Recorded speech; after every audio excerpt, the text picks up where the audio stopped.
नमस्ते dear viewers. आज के इस वीडियो में हम लोग डिस्कस करने वाले हैं कि थर्मोकपल क्या होता है। मेरे प्यारे व्यूवर्स, पिछले वीडियो में हम लोगों ने देखा था कि थर्मिस्टर्स किसे कहते हैं, है ना।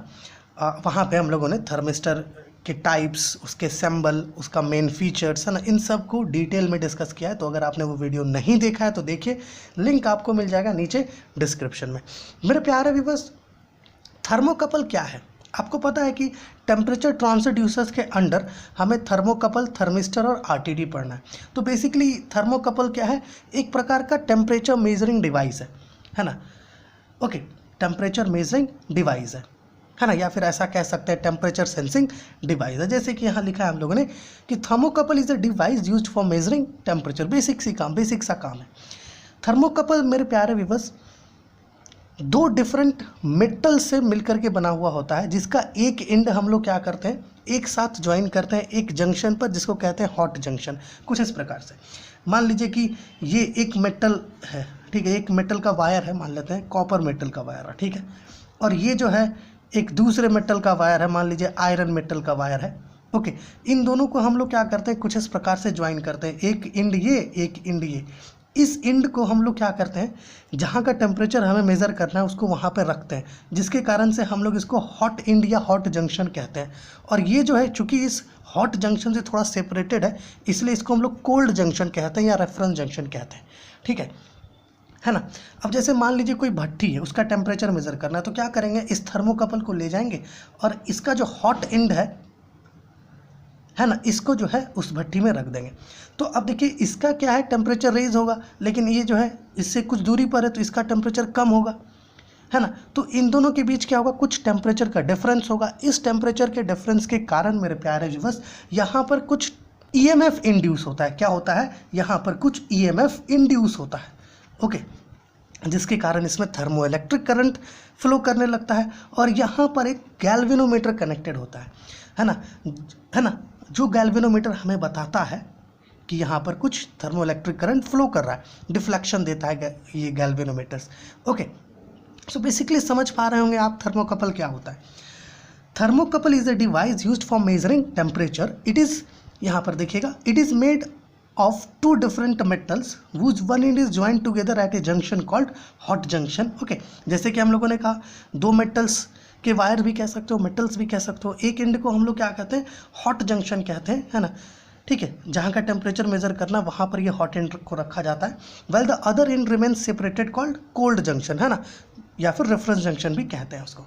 प्यारे व्यूअर्स, देखिए इस प्रकार का भी, है ना, डायग्राम आप ले सकते हो थर्मोकपल के लिए। आप चाहो तो इस प्रकार का भी डायग्राम ले सकते हो, ये जो है इस प्रकार का भी डायग्राम ले सकते हो थर्मोकपल को दिखाने के लिए। ये देखिए, यहाँ पर ये जो है ये हॉट एंड है, ठीक है, ये जो मेटल M1 है, ये वाला मेटल M1 कॉपर, ये नीचे वाला जो है ये मेटल M2 आयरन, है ना, ये कोल्ड जंक्शन आपका, ये वाला कोल्ड जंक्शन, है ना, या रेफरेंस जंक्शन। ओके, है ना, समझ पा रहे हैं। मान लीजिए जैसे कि हम लोगों ने कहा कोई भट्टी है, उसका टेम्परेचर मेज़र करना, तो ये क्या करेंगे, इसको उठा के वहाँ पे रखेंगे, है ना, तो इसका टेम्परेचर रेज होगा, बट ये तो कोल्ड एंड है, उससे थोड़ा सा दूरी पर है, तो दोनों के बीच क्या होगा, कुछ टेम्परेचर का डिफरेंस होगा। इस टेम्परेचर डिफरेंस के कारण यहाँ पर कुछ ईएमएफ इंड्यूस होता है, जिसके कारण सर्किट में क्या होता है, थर्मोइलेक्ट्रिक करंट फ्लो करता है ना, ओके, है ना, और है ना, तो यहाँ पर जो वोल्टेज जनरेट हो रहा है प्यारे व्यूअर्स, ओके, इसी वोल्टेज की मदद से जो है आगे टेम्परेचर का पता लगाया जाता है, ठीक है। सो बेसिकली यहाँ पर जो फिनोमेनन हो रहा है, इस फिनोमेनन को कहते हैं हम लोग सीबेक इफेक्ट। इसके बारे में सीबेक ने पता किया था कि टेम्परेचर डिफरेंस के कारण जो यहाँ पर इंड्यूस हो रहा है ईएमएफ या थर्मोइलेक्ट्रिक करंट फ्लो कर रहा है, इसके बारे में सीबेक ने पता किया था, है ना, इसको सीबेक इफेक्ट कहते हैं। सो बेसिकली थर्मोकपल का जो वर्किंग प्रिंसिपल होगा वो सीबेक इफेक्ट होगा। मान लीजिए आपसे कहीं पूछा जाए कि थर्मोकपल का वर्किंग प्रिंसिपल क्या है, तो just tell them Seebeck effect, ठीक है ना, सीबेक इफेक्ट पर वो कार्य करता है। तो यहाँ तक सारी चीज़ें आप समझ गए होंगे। इस प्रकार से भी कर सकते हो, है ना, शो कर सकते हो थर्मोकपल को, इस प्रकार से भी शो कर सकते हो, ठीक है ना, और इस प्रकार से भी शो करते हो। एक और तरीका होता है, मान लीजिए कि ये कॉपर का वायर, ठीक है, और ये एक और वायर, ओके, आयरन का वायर, ठीक है, हॉट एंड कोल्ड एंड, यहाँ एक गैल्वेनोमीटर, ठीक है, इस प्रकार से भी शो कर सकते हैं, ठीक है। अलग अलग तरीका होता है थर्मोकपल्स को शो करने का, सो है ना, आप अपने हिसाब से देखिए कि कौन सा शो करना है, ठीक है, ओके। तो ये जो फिगर है ये तो इंटरनेट से लिया हुआ फिगर है, ठीक है, हम इंटरनेट से ये वाला लिए हैं। और ये जो फिगर है ना, ये थर्मोडायनेमिक्स में भी हमें पढ़ना होता है, Seebeck effect, Peltier effect, Thomson effect, है ना, तो वहाँ पर इसी प्रकार का फिगर होता है, ठीक है, थर्मोडायनेमिक्स में। चलिए आगे आते हैं। प्यारे बस देखिए, हम लोगों ने आगे लिखा है कि thermocouple is an active sensor. देखो आप चाहो तो इस सेंसर की जगह पे ट्रांसड्यूसर भी लिख सकते हो, है ना, ट्रांसड्यूसर, क्योंकि देखो इंटरनेट पर जब आप सर्च करते हो ना तो आपको कहीं पर देता है कि हाँ भैया ये जो थर्मोकपल है, थर्मिस्टर है ना, ये सब सेंसर्स है ना। बहुत जगह पर ट्रांसड्यूसर्स भी होता है, तो एक तरह का क्लैश है, ठीक है। सो चूँकि हमें टॉपिक में दिया हुआ है कि टेम्परेचर ट्रांसड्यूसर, तो हम लोग ट्रांसड्यूसर लेकर के चलेंगे, ठीक है। और अगर कहीं सेंसर मिल रहा है आपको तो कंफ्यूज मत कीजिएगा।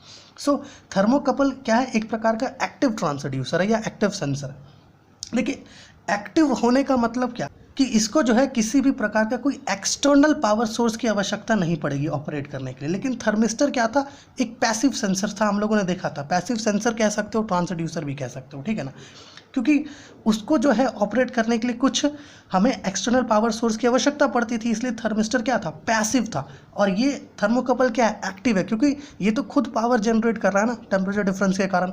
ओके, ग्रैब कर पा रहे होगे थिंग्स आप, है ना। Thermocouple is an active sensor that does not require an extra, okay, यहाँ पर ये एक्स्ट्रा होगा, extra power source to operate. Okay, it has a wide range of temperature measurements. Temperature measurements का इसके पास वाइड रेंज होता है, 1200 degree Celsius तक का इसका एक रेंज होता है, वहाँ तक का ये मेजरमेंट कर सकता है। ओके, देखो थर्मिस्टर के कंपैरिजन में लेस एक्यूरेसी होता है थर्मोकपल्स का। ओके, और जो वोल्टेज जनरेट होता है ना यहाँ पर, इंड्यूस्ड वोल्टेज, ओके, वो भी बहुत लो होता है, 5 माइक्रोवोल्ट पर डिग्री सेल्सियस का होता है। अब देखो यहाँ तक का तो थिंग्स हम लोग समझ गए, है ना। अब चलिए कुछ मेन फीचर्स देख लेते हैं थर्मोकपल के रिगार्डिंग। यहाँ पर वो सारी चीज़ें हम लोगों ने लिख करके रखी है, ठीक है। यहाँ देखिएगा, it is made up of 2 different metals that induce voltage with change in temperature. Okay, पहला ये तो जनरली आप जान ही रहे। दूसरा, it is an active sensor, okay, as it does not require an extra power source. तीसरा point यहाँ पर लिखा है हम लोगों ने, it has a linear response. देखिए लीनियर रिस्पॉन्स का थिंग थोड़ा समझिएगा, होता क्या है मेरे प्यारे व्यूअर्स। लीनियर रिस्पॉन्स का मतलब ये है कि अगर टेम्परेचर डिफरेंस, मान लीजिए ये टेम्परेचर डिफरेंस है, इधर इंड्यूस्ड वोल्टेज है, अगर टेम्परेचर डिफरेंस बढ़ता है तो इंड्यूस्ड वोल्टेज भी प्रोपोर्शनली बढ़ते जाता है, ठीक है ना। It has a linear response, this is it's output voltage varies linearly with change in temperature, ठीक है। आगे का है हमारा, इट इज़ कॉस्ट इफिशिएंट, है ना। देखो कॉस्ट इफिशिएंट क्यों है, क्योंकि इसको कोई एक्सटर्नल पावर सोर्स की आवश्यकता नहीं पड़ती, इसलिए इसका जो ओवरऑल कॉस्ट है ना वो कम पड़ता है, ठीक है, किसका, थर्मोकपल्स का। It generates a very low voltage, बहुत लो वोल्टेज जनरेट करता है, 5 माइक्रोवोल्ट पर डिग्री सेल्सियस का ये वोल्टेज को जनरेट करता है, ठीक है। Having less accurate and simple design, simple design और लेस एक्यूरेट होता है। आप देख ही रहे कितना सिंपल डिज़ाइन है इसका, है ना। प्यारे व्यूअर्स देखिए, ये जो फीचर्स है यहाँ पर 6 पॉइंट लिखे हैं, आप चाहें तो इसमें 1 पॉइंट और जोड़ सकते हैं कि जो थर्मोकपल्स है ना ये ज़्यादातर इंडस्ट्रियल एरियाज़ में यूज़ होता है, मतलब इंडस्ट्रियल एप्लीकेशंस इसका ज़्यादा होता है, ठीक है। और थर्मिस्टर्स का जो है डोमेस्टिक एप्लीकेशंस ज़्यादा होता है, ठीक है। तो ये सारी चीज़ें हैं थर्मोकपल के रिगार्डिंग। और यहाँ पर ये बात ध्यान रखिएगा कि क्लैश होता है ना ट्रांसड्यूसर और सेंसर में। आप इंटरनेट पर सर्च करेंगे तो है ना, कहीं पर आपको दिखेगा कि भैया चलिए ये दोनों तो सेंसर की तरह कार्य करता है, कहीं पर ट्रांसड्यूसर, है ना, अलग अलग तरीके से थिंग्स को पेश किया गया है। ओके, सो चूँकि हमारा जो टॉपिक है एक्सपेरिमेंटल टेक्निक्स का, उसमें ये ट्रांसड्यूसर के फॉर्म में दिया गया है, इसलिए हम लोग इसको ट्रांसड्यूसर लेंगे, ठीक है। So thermocouple is an active sensor और transducer, you can take as you want. Okay, तो चलिए मिलते हैं आपसे अगली वीडियो में। और अगर आपको इसमें कुछ पूछना हो, कुछ डाउट है तो प्लीज़ कमेंट कीजिए, ताकि आपका जो भी डाउट है उसको हम लोग क्लियर कर सके, ठीक है। एंड यहाँ पर आप चाहो तो सेंसर की जगह ट्रांसड्यूसर लिख सकते हो, ठीक है ना, क्योंकि ट्रांसड्यूसर ही है बेसिकली एक प्रकार से, है ना। क्योंकि यहाँ पर अगर आप थर्मोकपल के सेंसिंग पैरामीटर की बात करो तो सर थर्मोकपल का सेंसिंग पैरामीटर क्या होता है, वोल्टेज होता है ना। अब ये वोल्टेज तो चलिए सेंस कर लिया, लेकिन थर्मोकपल क्या है, टेम्परेचर मेजरिंग डिवाइस है, तो वोल्टेज सेंस करने से काम नहीं बनेगा ना। इसको क्या करना होगा, आगे देना होगा किसी एलिमेंट को, ट्रांसडक्शन एलिमेंट को, जो इसको ट्रांसड्यूस कर देगा, है ना, किस में, टेम्परेचर में ट्रांसड्यूस करेगा, ठीक है। तो चलिए अगली वीडियो में मिलते हैं। और कुछ भी डाउट है तो कमेंट करके पूछ लीजिए, ठीक है। और PDF नोट्स के लिए आप हमारा जो टेलीग्राम चैनल है वहाँ पर जा कर के थिंग्स को ले सकते हैं, ठीक है। और यहाँ से स्क्रीनशॉट इसका ले लीजिए, ठीक है, ये स्क्रीनशॉट ले लीजिए, ओके। एंड इसका भी स्क्रीनशॉट ले लीजिए, 1 मिनट, ठीक है। चलिए ठीक है, तो फिर मिलते हैं आपसे अगले वीडियो में।